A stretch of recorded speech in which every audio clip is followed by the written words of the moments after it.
अच्छा जी, चले इस पे हम वीडियो भी बना देते हैं। Dear students, as far as math 302 is concern, तो यार इसमें आपको 1 से लेकर 22 तक लेक्चर्स को भी रिवाइज करना पड़ेगा। रीजन बीइंग इज, हामिद साहब 25% यहाँ से आना है, 75% यहाँ से आना है, और सॉल्विंग टाइम ब्ला ब्ला ब्ला ब्ला ब्ला इस तरह होगा। अच्छा अब आ जाओ नीचे।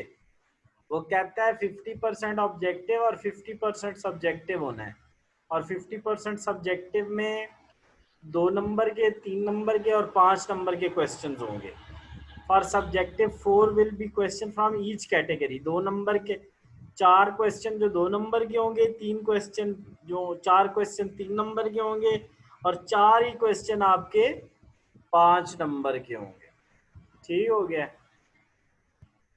Next, any question can be asked from the topic given in the course line. No choice in the paper. ये आपको पता होने चाहिए।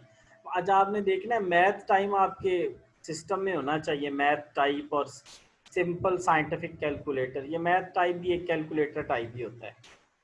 अच्छा जी, उसके अलावा you can solve but must page and save in blah blah blah.